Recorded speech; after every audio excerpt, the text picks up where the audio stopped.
The wonderful news about the human condition is you can get good at anything you set your mind to. It's just not going to be easy, and it's not going to be fast. But the willingness to put in that work is what's going to separate you from everybody else, and I'm begging you to see yourself right now, today, as average.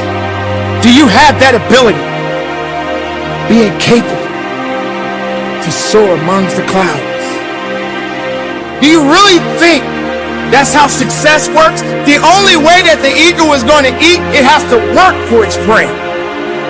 Now have that mindset. You hold on to it. You embrace every no, and you let each no make you balance the no. You get so strong that when you hear no, it turns you on.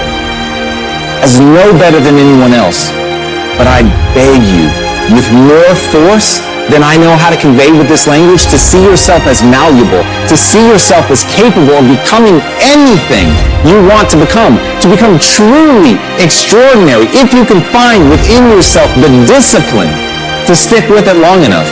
And as Steve Martin said, perseverance is a great substitute for talent. Everybody wants to talk about who's talented. Everybody looks at the person with innate talent as if they have something magical. But to me, it's a gift, it's a handout, it's a freebie. It hasn't been earned. And no matter what it is, it's only the beginning. Even somebody that has talent, even if you get an early win, if you let somebody outwork you, if you let somebody who has more perseverance, more grit than you, then they are going to outperform you on a long enough timeline. The only thing I can guarantee is you will be outworked by somebody unless you pour your heart and soul into getting great. The more you can layer in multiple people, the stronger and stronger that force is. So that changes our thermostat through association. It's a huge, huge, huge, huge thing. People say you are who the 5 people you hang around. This is why. They adjust your thermostat. That's number one. Second way you can change your identity is through doing short bursts of something in a window of time you've not done them before, and they change the thermostat temperature permanently, almost like a water line in the pool. So if it's a certain amount in the gym, or a certain amount of phone calls in the business, or a certain amount of appointments, you make a certain amount of money, oftentimes you're never the same again. You've seen this with your own net worth. I've seen it in mine. There became a point where I made a leap in a short window. I was never really the same again. I can go back a little bit, but not back where I was before. So it's activity or successes, achievements in short bursts of time. Most people's will to win is for sale. It's for sale. Most people's will is for sale. To win is for sale. They can be bought. I can't be bought. So if we give you if we give you just enough money, if there's a certain dollar amount, you stop working hard. You give you a title, you stop working hard. If you don't take days off, if you put yourself into it as if your life depended on it, when you act like that, then you've got a chance to be great. And as Robert Horry said, pressure can bust pipes, but it can also make diamonds. You've got to want that pressure. You've got to want things to be hard. You can't seek out the easy life. You can't just hope and pray that you can uncover inside of you some talent that's laid dormant that you didn't know about that's going to let things be easy for you. Don't want the easy. Want the hard. Want the pressure. Want the thing that's going to turn you into something. Because when it's easy, you don't work for it. When it's easy, you don't push. When it's easy, you get surpassed by the person who has to give it their all, who's prepared to do blood, sweat, and tears in order to become that thing that they want to be so badly because they are so fucking angry that they were never given anything. And with that chip on their shoulder, they're determined to become anything that they set their mind to.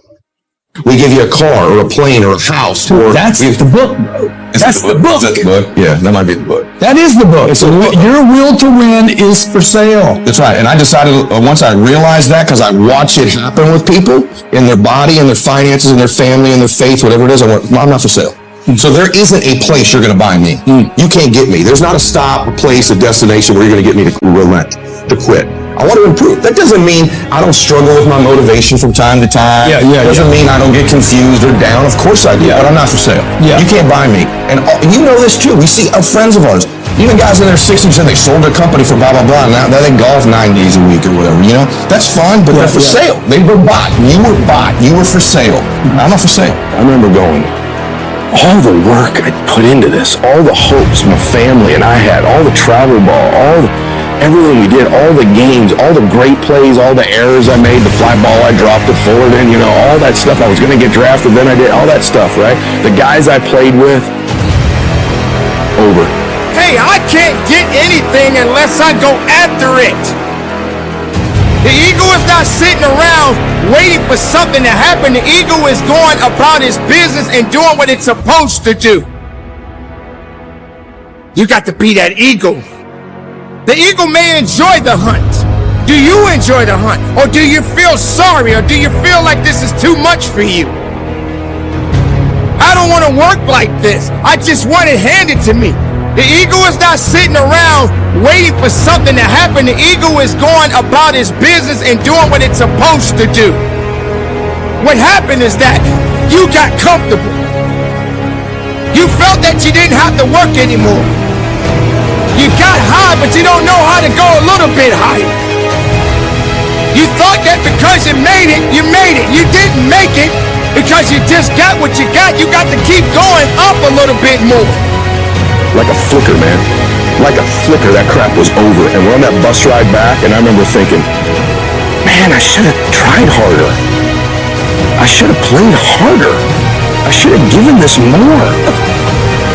You know the stuff guys do, man. You're running sprints. There's two dudes who run every sprint full speed, and then there's the dudes who run 80%, 6 of them. You know exactly what I'm talking about, right? It's kind of cool. You know, it doesn't matter. I'm not the fastest guy, so no one will know when I don't win the sprints. You know those guys. You know exactly what I'm talking about, right? This is a guy who kind of doesn't really catch the ball on his throwing side in the outfield. When he's running, catches it over, he does everything wrong, throws it back. That's the thing that costs the guy getting thrown out at third and you lose by a run. Because you just practice like that. Guy in the bullpen is kind of like not really focused. He's just kind of getting loose, right? Instead of just laser focused on everything he's doing all the time.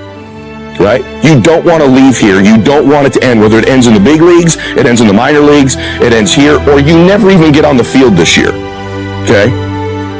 You can't just sit here and be complacent with your life. You can't grow just sitting still. You can't eat sitting still. You can't satisfy your hunger sitting still. This is how the attitude must manifest itself. You got to fly. Be the eagle within yourself. Be that person that no one has ever seen before. Be something unique. Be something great. Be something that the world will look back and say, who is that person? Where did they come from? That is something unique about that individual. That person is so hungry and so driven. Somebody asks you, what pushes you? Your response should be, I got to have that ego attitude. Listen to me very closely. This is not a year that you're going to be doing a lot of talking. This is the year for grinding. This is not the year of dreaming. We're not dreaming no more. We're not wishing no more. We're not watching other people ride the ride no more. We're not watching the people buy homes no more. We're not watching people cash checks no more. We're not doing that no more. This is our year. This is our year. This is the opportunity of a lifetime, and you are the people that can get it done. So let's stop talking and let's make it happen. You can be seated. Let's go.